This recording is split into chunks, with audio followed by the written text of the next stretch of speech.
Sales, the very lifeblood of our economy, where the fine, upstanding pillars of the community provide us with the goods we need. So where would we be without sales? I'll tell you where we'd be.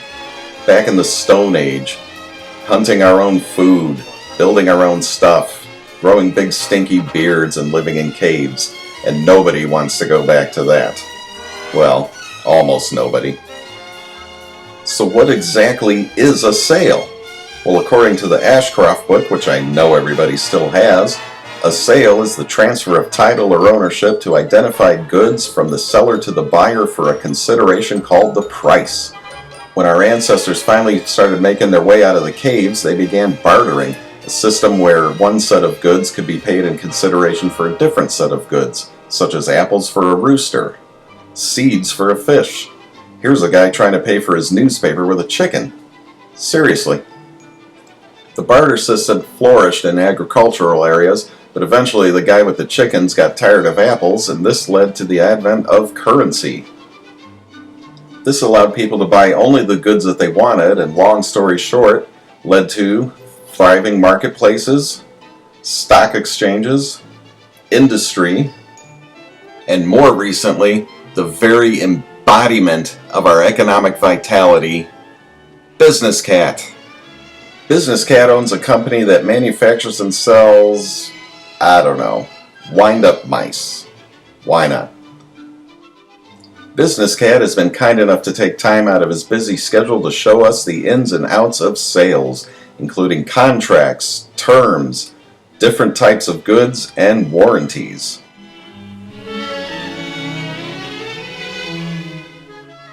At the heart of any sale is the contract to sell goods, which is defined by Ashcroft as a contract where the seller agrees to transfer ownership of goods to the buyer in the future for a consideration called the price. It is a promise to buy and sell in the future. A contract to sell goods can come in one of two forms, either oral or written.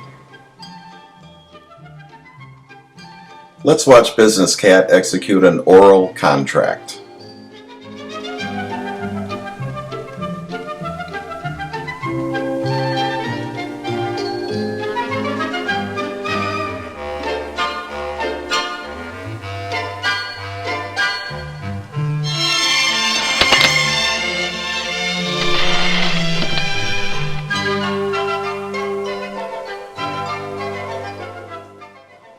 Let's take a closer look at what happened.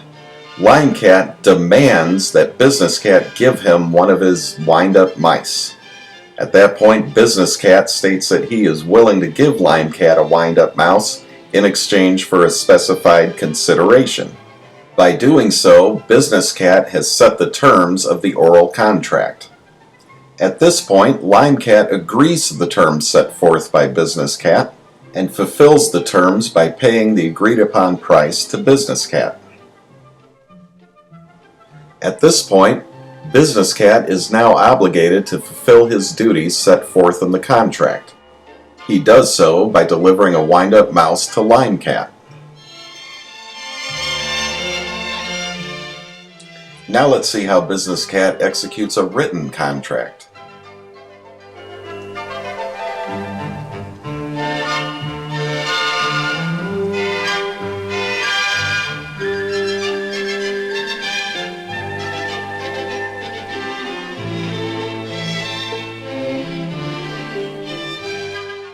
In a large transaction such as this one, it is always advisable to use a written contract, which will spell out any of the terms of the sale, such as price, payment schedule, and delivery schedule.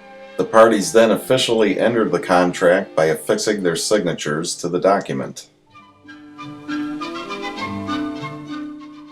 Now, since Business Cat happens not to have a whole ton of wind-up mice just sitting around the warehouse, the terms of the contract with Line Cat designate the goods as future goods.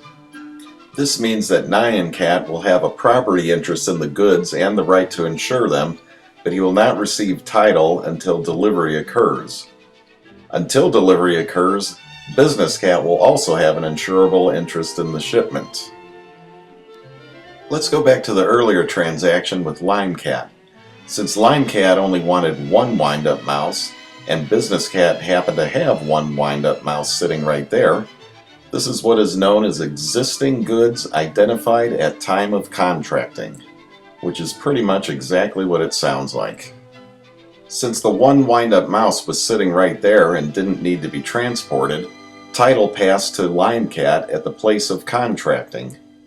If the goods require transporting, title passes to the buyer when the seller has completed delivery.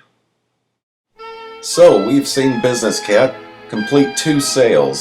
So is that all there is to it? Not quite. Business Cat still has to assure his customers that the articles sold will conform to a certain standard or will operate in a certain manner. This is what is known as a warranty. One common type of warranty is an express warranty, which is any affirmation of fact or promise made by the seller to the buyer that relates to the goods and becomes part of the basis of the bargain. Another category of warranty is an implied warranty, which is one that the seller did not make, but that is imposed by the law, and it arises automatically from the fact that a sale has been made. For example, every seller implies that he or she owns the goods being sold and has the right to sell them.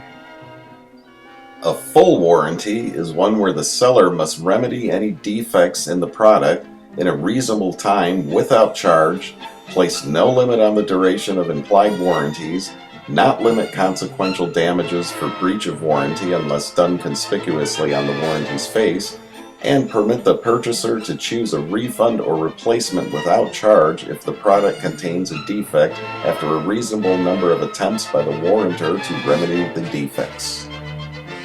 Any written warranty that is not a full warranty is called a limited warranty. Common limited warranties are ones for consumer products containing a time limit, or ones for automobiles where the warranty ends when a designated mileage is reached.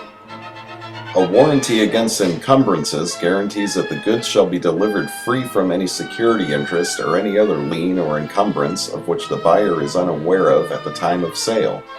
It applies only at the time of delivery to the buyer. If there is a lien on the goods at the time of sale, the seller must pay off the lien before the goods are delivered to the buyer. It also doesn't apply if the buyer is aware of the lien at the time of sale. A warranty of conformity to description, sample, or model is any description of the goods, sample, or model made part of the basis of the sales contract, creating an express warranty that the goods shall conform in kind and quality to the description, sample, or model. A sample is a portion of a whole mass that is the subject of the transaction. A model is a replica of the article in question. A warranty of merchantability or fitness for normal use guarantees that the goods are fit for the ordinary purposes for which they are sold. It relates to the condition of the goods only at the time of delivery, unless subsequent deterioration or condition is proof that the goods were not in fact merchantable when the seller made delivery.